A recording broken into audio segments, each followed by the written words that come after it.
days. What happened last night was a terrible tragedy and a sobering reminder of the danger our police officers face every day on the job. And I want to commend the tremendous response of our police department as they search tirelessly for the criminals that committed this act of violence.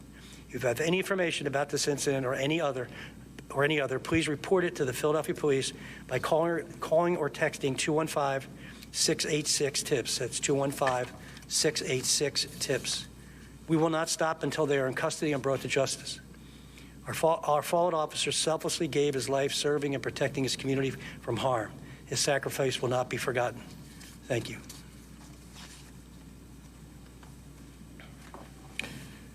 Good afternoon, everyone. I'm John Stanford, Interim Police Commissioner.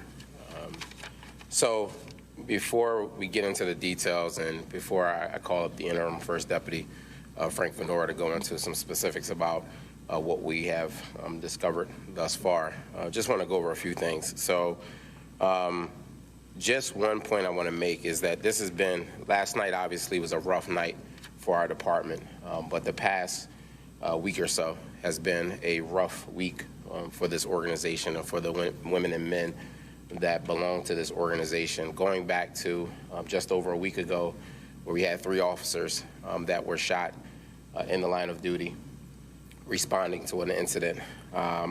Fast forward on Monday, we had a commander die by suicide.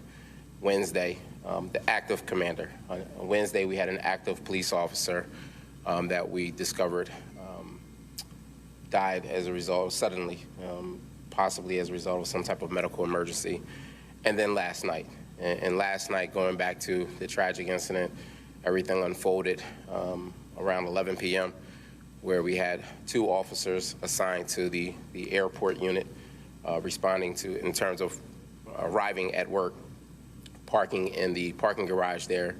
Officer number 1 was Officer Richard Mendez, 50 years of age, 22-year veteran, almost 23 years, 3 days away from 23 years on the job, assigned to the airport, married with 1 daughter. He was arriving to work along with Officer Raul Ortiz, 60 years of age, married with 3 children, 20-year veteran of the department, also assigned to the airport. So both of them are arriving to work, as many of our officers do each day. And as they're stepping out of their vehicles, they hear glass shattering. And so doing what I would say all of our men and women do, again, tending to what was going on, paying attention to what was going on, they go to investigate the sounds of that glass shattering, and when they come upon either 3 or 4 individuals that are breaking into a vehicle. At some point in time, there is some type of encounter or struggle from what we know, which leads to, during that confrontation, that leads to Officer Mendez being shot multiple times and Officer Ortiz being shot 1 time in his arm. We also know that during that incident that a suspect was shot during that encounter. Officers responded to that location.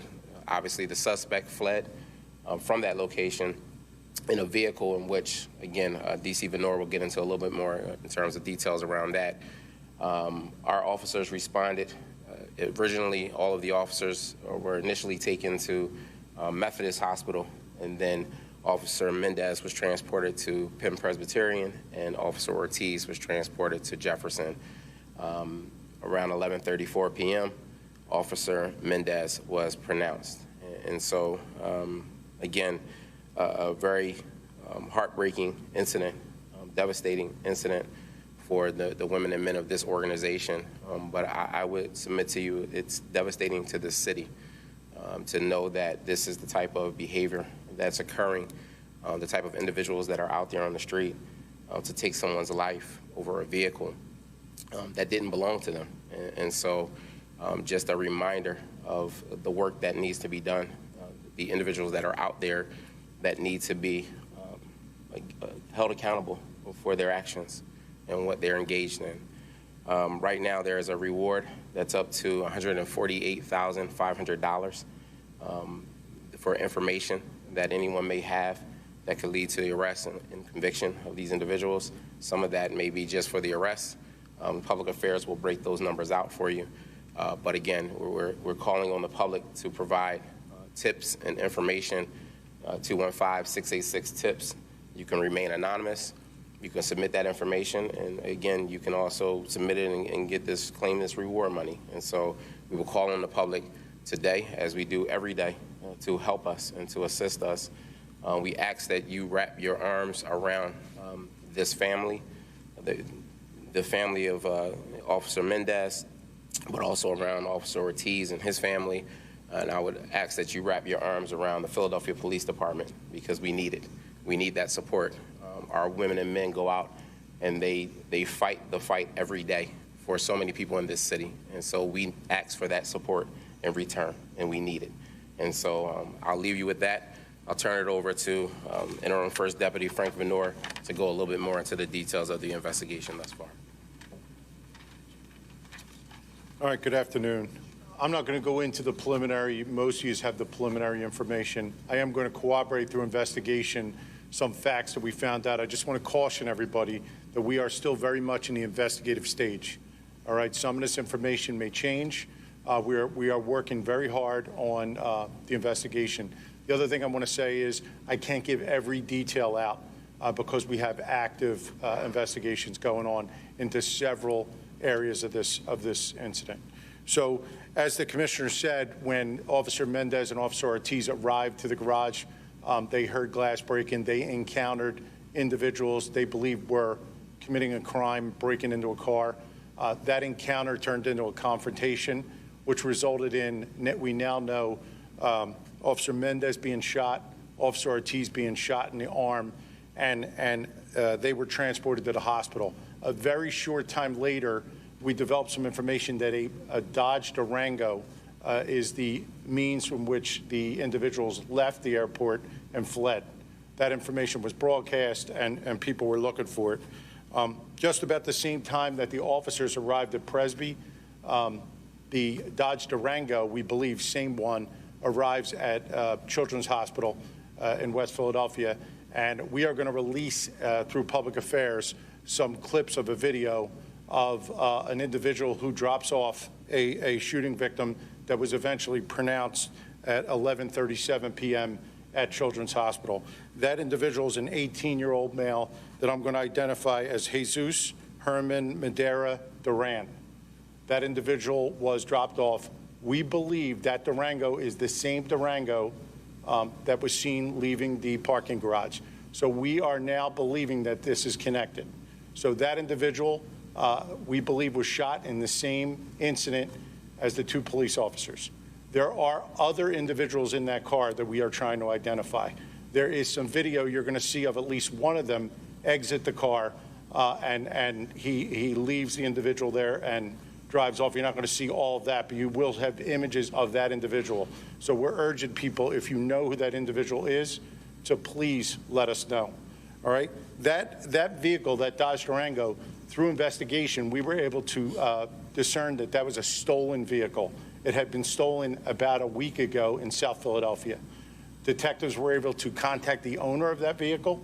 They was able to identify his vehicle. Also, we found out that that vehicle had a tracking device or an air tag inside it. Okay, at some point during the search for this vehicle, they were able to tap into that tracker, and police officers on I-95 in the area of Academy were able to recover that tracker. So some of you today seen a search going on I-95. We were looking for additional evidence, and that's all I could say at this point. We're looking to see if there's anything else left behind by that vehicle. Sometime around 1:30 in the morning, police in South Brunswick responded to a vehicle fire. All right, we now know that our vehicle was set on fire in South Brunswick. We have members of the ATF, FBI, and our crime scene unit that are going to retrieve that vehicle, bring it back to Philadelphia, and process it for evidence. All right? We are also looking at a lot of other evidence, both ballistic evidence that was left at our scene. We're looking at digital evidence, video in a lot of different places, and we're looking at forensic evidence and everything we can touch. There's people working to try to identify the individuals. There could be up to 3 additional individuals that were inside that Durango. So anybody who may know who was driving that car or who may have been accompanying Mr. Duran during the course of these actions, we're urging them to give us a call. All right? And with that, if anybody has any questions, we'll be glad to try. Duran is the shooter? Do you think Duran is the shooter in this case? I couldn't say that at this point. I don't have any evidence to say who was shooting. Do you know who shot Duran? Was that? I don't. I don't. We don't know. One of the things I do want to mention is Officer Mendez's gun is missing. All right? That gun is missing. We do have fired cartridge casings at the scene. There's a lot of analysis going on, but we do not have that gun. We cannot discern who fired that gun, if that gun was fired or another gun was fired yet. Has Officer Ortiz been able to share anything about? I'm not going to comment on his. He's still in the hospitalized, and I'm not going to comment on his Given interview. the timeline when they were arriving to work, is there? Approximately 11 o'clock, a little before 11, they hear glass break, and they go to investigate the incident. Were they technically not on shift yet, though, right? Well, they were reporting to work. They heard a crime, and they 2 veteran police officers with decades of experience moved towards the crime, so they were working. Were they in uniform? One of them was with a jacket on top, Officer Mendez. Another one was in partial uniform pants with a sweatshirt on. Would they have drawn their weapons as they approached? Think about how they approached? I don't. Would they have had vests on as they approached? I could say that when we encountered them, they did not have vests, so I don't think they're wearing a vest when they're arriving to work. Body camera. No. I can't answer that. We're analyzing video. We're going to release what we can to you. There may be more coming, but I can't tell you where we're getting the video from in every instance. Can you talk about the lack of cameras in the parking garage? I can't. You would have to ask somebody from the parking garage. I couldn't help you with that. How about some information on Officer Mendez? I know he's with the force 22 years. I understand he might be originally from Philadelphia. Anything about the officer that you might be able to share with us? He worked a large portion of his career in the 25th District. I worked with him. I worked with both of them in the 25th District, and then transferred to the airport, I think, sometime in 2018. Great officer, great person. Was admired by everybody that worked with him. So, Commissioner, I have a question for you. You just spoke about last week you had the 3 officers shot. It seems like this year there's been more officers shot than in previous years, at least recently. What do you make of it? Like, why is there a brazenness from people in Philadelphia shooting up? I don't think that just started this year. I think the brazenness goes back for some years. I mean, we had 2 years in which we had some of the highest numbers of homicides, and so I think the brazen behavior coming out of COVID and then civil unrest and folks not being held accountable in this city in terms of how they commit crimes and the response to that, I think has emboldened individuals. And By not held accountable? well, in terms of the real reality is sometimes there aren't consequences. I mean, if you are arrested and there's a second tier of the criminal justice system that isn't upheld, whether that be going through being prosecuted, whether that be going through the court system, sometimes there's always this conversation about zeroing in on just whether or not they're prosecuted. But I also remind you that there's a building on the other side of Broad Street, CJC. And again, there need to be folks in that building that are held accountable too, and that's always left out. Exactly right. And so I think it's looking at the overall criminal justice system, not just the police, not just the district attorney's office, but looking at the overall criminal justice system. I think folks have heard it said before, there are ways that you can, hold people accountable. Everybody doesn't need to be in jail, but there are a good number of folks that commit violent crimes that we see over and over and over again, gun arrests, robberies, carjackings. That's not a thing that you should get a slap on the wrist, that you should be held accountable. And some of that requires time. Some of that requires you to be incarcerated. Some of that requires you to be monitored by the probation and parole system. That is all the components of the criminal justice system. And so when you say what encourages folks to commit crime, I think it's not just the violent crime, it's all levels of crime. You heard us talk about quality of life over the past few weeks, going back to the looting. There are folks that were engaged in that behavior, and all of you are on social media, and you could see the responses. When we said we were locking people up, You saw it change. When we said we were holding people accountable, we were going to make those arrests, you saw the responses from people, some of them saying, oh, wow, they're locking people up. Yeah, and same thing with the ATVs. You know, the individual that decided to smash a window of that young lady's car.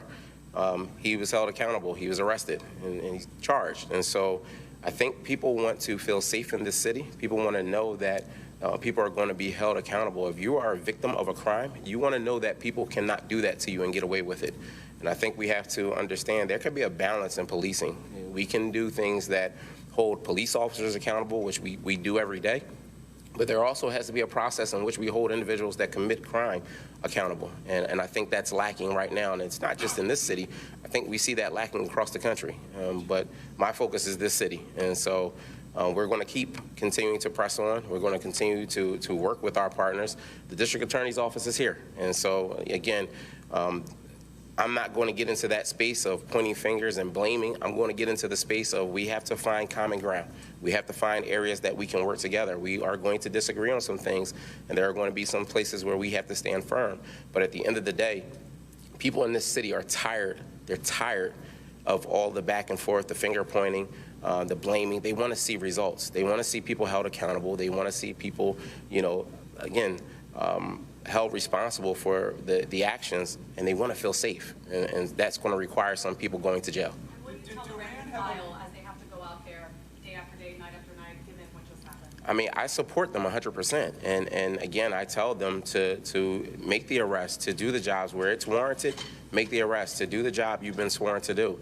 And again, that's why I call on the support from all of you and support from, you know, folks that are in these communities. There are many people that live in so many communities across this city.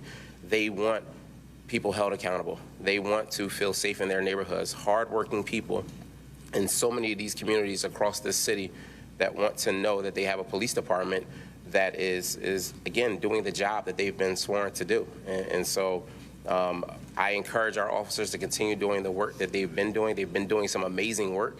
I mean, the fact that we're down you know, almost 20% in homicides, the fact that we're down 25% in shooting victims, 21% down in shooting incidents, that's a key indicator that our folks are doing some amazing work each and every day. Carjacking's down 40%, and I can go on, but at the end of the day, that's the amazing work that they're doing. They need to be supported. They need to be encouraged to do that. And again, you know, when we get that and we see that, that makes them feel better about doing the job and makes them understand that the job that they're doing every day. This was told to me by my grandma. 38 people gathered on the porch. The department said it's going to increase patrols at the airport due to the rash of car thefts that have been going on. Did that happen, and was there adequate staffing last night? So, I mean, the reality is that we would like to increase, you know, staffing and patrols everywhere. That's why we, you know, have a robust effort around recruitment and trying to employ more officers. We have strategically looked at all of the units across this department, all of the areas across this department that require staffing, and have tried to make adjustments. And so the airport is no different.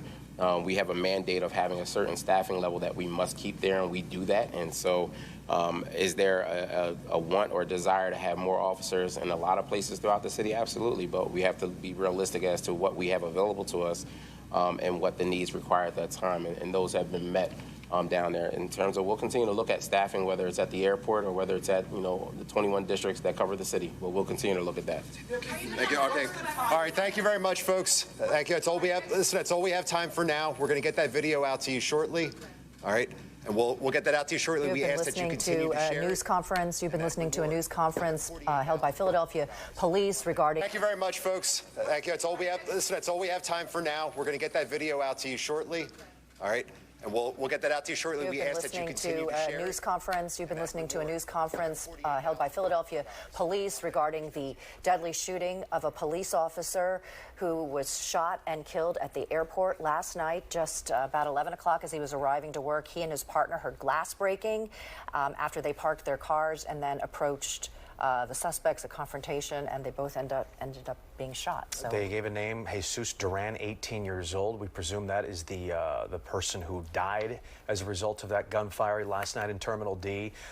Just widening out here, John Stanford, the interim commissioner, really laying out what a tragic week it's been for the Philadelphia Police Department.